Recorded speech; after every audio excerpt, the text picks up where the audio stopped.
Bismillahirrahmanirrahim. Assalamu alaikum. My name is Barba Shahadat Ali, and today I am up here with my second video for CSS कि आपको CSS जो है वो करना क्यों चाहिए है और उसमें जो PMS है और CSS है उन दोनों में डिफरेंस क्या है। ठीक है, तो स्टार्ट करते हैं CSS वर्सेस PMS।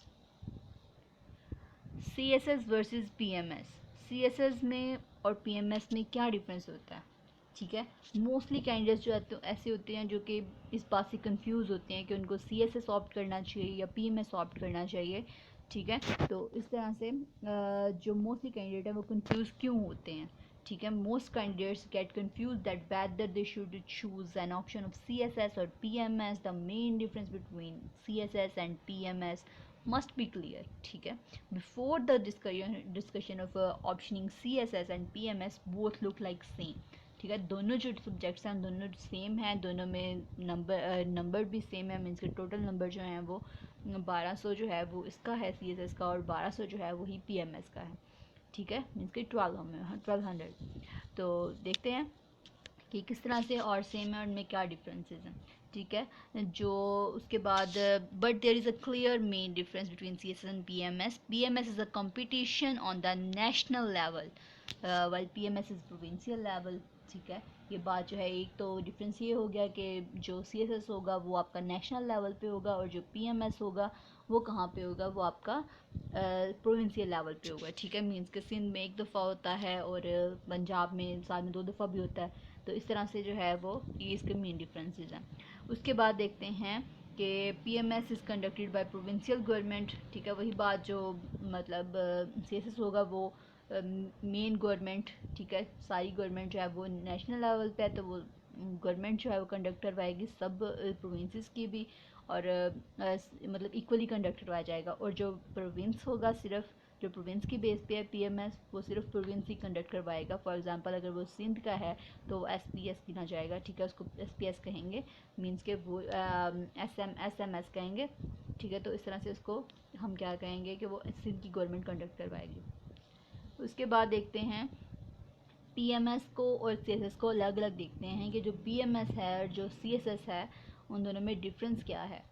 ठीक है, जो PMS होता है वो क्या होता है, प्रोविंशियल मैनेजमेंट सर्विस। ठीक है, मीन्स कि जिसमें आपको इस पोजीशन पे पॉइंट किया जाएगा जहाँ पे सिर्फ आप प्रोविंशियल लेवल पे जो है वो अपनी ज़िम्मेदारी जो है वो पूरी कर सकते हैं, अपनी ड्यूटी जो है वो आप प्रोविंशियल लेवल पे कर सकते हैं। ठीक है, इसमें ये हेल्ड किसके ज़रिए होता है, प्रोविंशियल पब्लिक सर्विस कमीशन के ज़रिए, मीन्स के PPSC के ज़रिए। Of the 4 provinces of Pakistan to fulfill the empty seats in the post of provincial management service. ठीक है, तो ये बात तो अंडरस्टूड है कि जो है वो प्रोविंस ही कंडक्ट करवाएगा इसको, और वो सब पोस्ट होंगी उसमें प्रोविंशियल लेवल पे होंगी।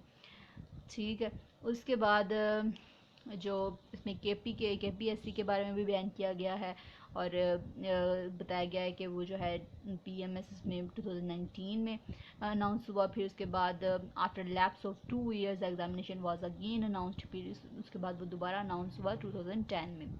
उसके बाद फिर ओनली प्रोविंशियल लेवल, ये वही चीज़ें हैं जो बात में मैंने आपको पहले बता चुकी हूँ। उसके बाद देखते हैं आगे कि जो CSS है हमारे पास वो क्या है। CSS जो है वो आपका नेशनल लेवल पे होता है, तो इसलिए वो क्या होता है, डिनोटेड एज CSS और ब्यूरोक्रेसी। ठीक है, जो CSS करते हैं उनको CSP भी कहते हैं और ब्यूरोक्रेट्स भी कहते हैं, और उनके जो उनका है उसको कहते हैं bureaucracy. Is an allied permanent bureaucratic authority. ठीक है, ये क्या होती है, ब्यूरोक्रेटिक अथॉरिटी होती है and civil services that is responsible for running the civilian bureaucratic operations. ठीक है, ये ब्यूरोक्रेटिक ऑपरेशंस को कंडक्ट करते हैं, मींस के जितनी भी ब्यूरोक्रेसी है, यहाँ पे NAB है, उसके बाद एक टैक्सेशन है, या इसके टोटल जो है वो 12 ग्रुप्स होते हैं। उसके बाद कस्टम सर्विस है। इस तरह से टोटल जिसके जो है वो 12 ग्रुप्स होते हैं। देयर आर 12 ग्रुप्स और डिपार्टमेंट्स, तो जो CSS कंडक्ट करते हैं। ठीक है, जिनमें आप इसके लिए अप्लाई कर सकते हैं, वो टोटल 12 ग्रुप्स होते हैं।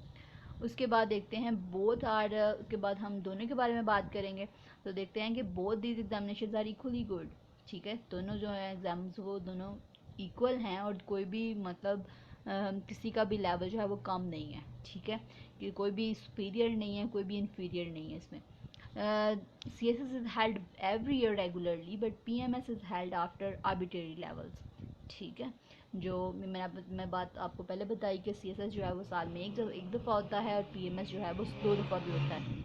उसके अलावा जो आपका सिंध में है वहाँ पे PMS एक दफ़ा होता है। तो इस तरह से डिफरेंट प्रोविंसेस हैं, उनके लिए PMS में चेंजेस हैं। उसके बाद देखते हैं like in Punjab 2004 to 2013 there is only updated intervals like in only 3 PMS batches are conducted, no PPSC conducted PMS almost every year। ठीक है, इस तरह से जो है वो हर साल होता है। उसके बाद देखते हैं कि जो different recruitment is sort for, ठीक है, only those who specify placed in PMS group are called PMS officer। ठीक है, ये बात अंडरस्टूड है कि जो PMS करेगा वो PMS ऑफिसर होगा। उसके बाद इसमें कुछ इंपॉर्टेंट बात नहीं है। उसके बाद देखते हैं कि डिफरेंसेस में आपको पहले बता चुकी हूँ कि जो प्रोविंशियल लेवल पे होता है और वो जो है वो नेशनल लेवल पे होता है और किस किस सूबे में होता है ये आपको बताया गया है, उसमें उसको क्या क्या कहते हैं और ये भी इसमें बताया गया है। उसके बाद देखते हैं कि जो PMS ऑफिसर है have to serve within the territory of their respective provinces. ठीक है, यही बात जो मैं आपको पहले बताई है कि जो PMS है वो जो PMS क्वालिफायर होगा, PMS ऑफिसर होगा, वो क्या करेगा कि वो सिर्फ प्रोविंस में अपनी जो ड्यूटीज़ है वो परफॉर्म करेगा।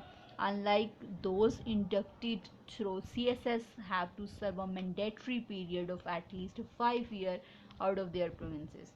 ठीक है, जो CSS है उसके लिए जो मैंडेटरी पीरियड है वो 5 ईयर्स है अपने सूबे से बाहर काम करने का। ठीक है, उसके बाद देखते हैं all the optional subjects in PMS are 200 marks while. ठीक है, ये CSS के मार्क्स के बारे में और सिलेक्शन के बारे में मैंने ये पहले भी वीडियो बना चुकी हूँ। तो इसमें भी देखते हैं कि जो PMS होता है उसमें 200 मार्क्स के सारे सब्जेक्ट्स होते हैं। ठीक है, तो उसके बाद जो CSS होता है उसमें 7 ग्रुप्स होते हैं टोटल। तो एक ग्रुप उसमें 200 मार्क्स का होता है। ठीक है, उसमें से आप एक सब्जेक्ट सेलेक्ट कर सकते हैं, बाकी जो है 100 मार्क्स के होते हैं। तो out of which the candidates had to select subject of 600 marks in total. ठीक है, आपको 600 मार्क्स जो है वो टोटल बनने चाहिए। तो आप इसमें से कोई भी एक जो है वो 200 का सेलेक्ट कर ले, बाकी आप 100 मार्क्स के सब्जेक्ट जो है सेलेक्ट कर सकते हैं। There is one only difficult paper in PMS with negative marking, general knowledge is CSS. There is no paper with negative। ठीक है, इसका क्या मतलब है कि आपकी जो नेगेटिव मार्किंग है वो CSS में नहीं होती। ठीक है, डिफ़िकल्ट पेपर इन PMS में होता है जनरल नॉलेज। ठीक है, विद नेगेटिव मार्किंग। लेकिन जो जनरल नॉलेज CSS में है वो नेगेटिव मार्किंग के साथ क्यों नहीं होता? क्योंकि जो CSS में जनरल नॉलेज के पेपर हैं वो 3 हैं। ठीक है, करंट अफेयर्स है, पाकिस्तान अफेयर्स है और जनरल साइंस एंड एबिलिटी है। ठीक है, ये तीनों पेपर्स हैं, आप इन तीनों का एग्रीगेट जो है वो 300 बनता है ना, 300 एग्रीगेट बनता है। तो 300 में से अगर आपने 120 मार्क्स भी ले लिए हैं तो फिर आप उसमें पास कंसिडर हैं। ठीक है, इसमें इसका एग्रीगेट जो है वो 120 होगा। मींस के अगर आपके करंट अफेयर्स में या पाकिस्तान अफेयर में कम है marks, general science and ability में ज़्यादा हैं। ठीक है, फॉर एग्जांपल अगर आपके जनरल साइंस एबिलिटी में 60 मार्क्स हैं, उसके अलावा आपके जो करंट अफेयर्स हैं इनमें एग्रीगेट करके इनका 120 आ रहा है, तो फिर आप उनमें पास हैं। ठीक है, इसका मतलब यही है कि आपका किसी भी सब्जेक्ट में नंबर कम है तो आप उसमें फेल कंसीडर होंगे। ठीक है, इसमें एग्रीगेट की बिना पे उसको पास किया जाता है। Candidates who have learn 40% out of all 3 papers, knowledge, Pakistan affairs, ठीक है, current affairs and everyday science. ठीक है, जनरल साइंस एंड एबिलिटी जिसको हम कहते हैं वही वाली। तो इसमें क्लियर करने के लिए 40% मार्क्स जो हैं वो ज़रूरी होते हैं इन तीनों के एग्रीगेट में। ठीक है, in this way if a candidate fails in 1 or 2 general knowledge papers but his aggregate in GK paper is 40%, ठीक है, he is considered to have passed all GK papers। ये बहुत सारे एग्ज़ाम जो हैं वो उनके जो टोटल मार्क्स होते हैं वो 1200 होते हैं, लेकिन जो आपका PMS का इंटरव्यू है उसमें आपके 200 मार्क्स होंगे और जो CSS का इंटरव्यू है उसमें आपके 300 मार्क्स होंगे। ठीक है, साइकोलॉजिकल टेस्ट भी दोनों में होते हैं। साइकोलॉजिकल टेस्ट जो हैं वो 2 डेज़ में होते हैं और 2 डेज़ में जो है वो कौन कौन से टेस्ट होते हैं? 1 डे फॉर ग्रुप डिस्कशन के लिए होता है और 2nd फॉर इंडिविजुअल